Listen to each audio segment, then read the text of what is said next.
terima kasih sahabat Nahnu TV ya, di rumah masih bersama kami di acara Bincang Islam Milenial. Tentunya masih bersama narasumber kami yaitu Bapak Wahyu Nugroho, Magister Pendidikan. Bapak melanjutkan yang tadi, kita malah ngomongnya ke mahasiswa tadi ya Pak ya, maaf Pak. Kita melanjutkan mengenai tadi pertanyaan yang sebelumnya ya, dari apa peranan keluarga dan bagaimana keluarga itu berperan aktif dalam mendidik anak seperti itu ya Pak ya? Iya. Pak, pertanyaan berikutnya, lalu apakah selama ini di dalam keluarga itu belum menjadi support system bagi anak seperti itu Pak? Apakah belum menjadi support system yang baik untuk anak seperti itu? Ya, baik. Sebagian ada keluarga yang sudah menjadi supporting system untuk tumbuh kembang anak dan ada juga yang belum. Tapi saya rasa banyak yang belumnya di sini daripada yang sudahnya itu. Nah, jadi seperti ini. Tadi kita membahas tentang pembelajaran secara daring. Orang tua dalam masa pandemi mendampingi anaknya. Nah, pada tahap ini orang tua baru mengerti bahwa tugas yang dilakukan oleh guru itu berat, harus membimbing anaknya. Nah, orang tua sekarang sudah mulai sadar dan mulai agak stres juga ngajarin anaknya. Anak satu aja susah banget kan gitu kan, disuruh belajar nggak mau, ngajarin ini nggak mau. Nah, itulah yang dirasakan oleh bapak ibu guru di sekolah.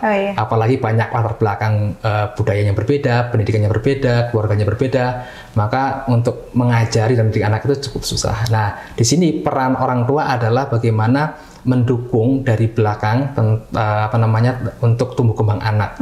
Nah, ketika kita atau orang tua ingin anaknya menjadi hafidz misalkan, penghafal Al-Quran, orang tua menitipkan anaknya kepada sekolah untuk diajari. Ada program tahfidz misalkan di sekolah ini, wah, dia masukkan anaknya nih. Nah, dia berharap bahwa anaknya ketika selesai sekolah di situ dia hafal Al-Quran seperti itu. Nah, tapi ketika di rumah, ketika selesai sholat maghrib, kemudian orang tuanya sibuk pakai HP, main HP, WhatsAppan, terus Instagraman, terus nonton TV. Kedua orang tuanya sibuk, tidak pernah memperhatikan sampai mana sih hafalan anaknya. Tidak memperhatikan lagi bagaimana sih bacaan anaknya. Nah, di sini bagaimana bisa anaknya menjadi seorang penghafal Al-Quran jika dia di rumah tidak dibiasakan. Gitu. Ada lagi seperti ini.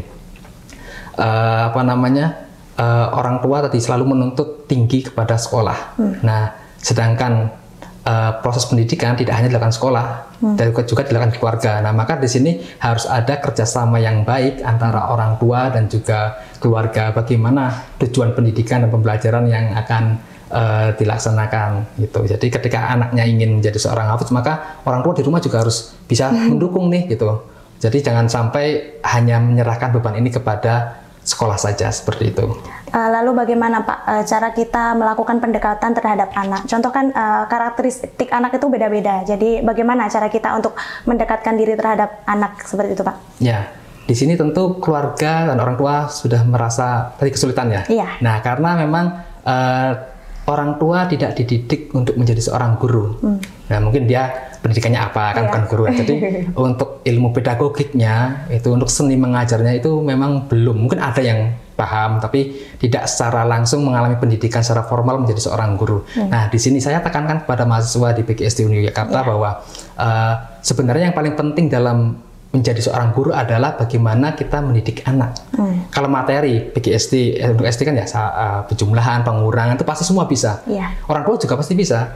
Nah, akan tetapi bagaimana mengajarkannya, bagaimana menanamkan sikap-sikap dan karakter-karakter pada anak itu yang susah. Nah, di sini orang tua juga harus selalu mengupdate dirinya bahwa saya tidak paham nih tentang karakteristik anak, maka saya harus belajar tentang psikologi anak, psikologi perkembangan. Terus tipe-tipe anak itu bagaimana, seperti apa, karakternya bagaimana, sehingga ternyata anak saya karakternya seperti ini nih. Maka treatment dan perlakuan yang tepat itu seperti apa. Nah, itu juga ada. Nah, dalam COVID ini banyak sekali webinar-webinar parenting. Nah, itu Bapak Ibu sekalian yang di rumah bisa mengikuti berbagai macam acara webinar tentang parenting, tentang psikologi perkembangan anak untuk menambah pengetahuan kita tentang psikologi dan teori perkembangan anak, sehingga ketika kita ingin menanamkan sesuatu pada anak, kita tahu karakter anak kita seperti apa, bagaimana cara menanamkannya. Nah, itu yang paling penting sebenarnya. Ya. Lalu bagaimana menuntut anak itu agar tertarik Pak untuk belajar? Karena itu kan anak apalagi untuk masih usia SD ya, itu kan masih suka-sukanya bermain. Bagaimana itu untuk anak itu tertarik agar lebih giat belajar seperti itu Pak? Ya, banyak sekali tik-tik dan triknya gitu kan. Nah, kenapa orang tua sulit mengajarkan? Karena memisahkan antara bermain dan belajar. Kenapa harus dipisahkan? Kenapa tidak disatukan? Bermain sambil belajar.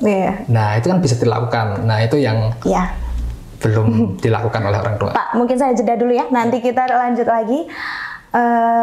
Baik, sahabat Nahnu TV, jangan kemana-mana. Tentunya ini sangat seru sekali ya pembahasan kita. Nanti kita lanjut di segmen selanjutnya. Masih jangan kemana-mana, masih di Bincang Islam Milenial.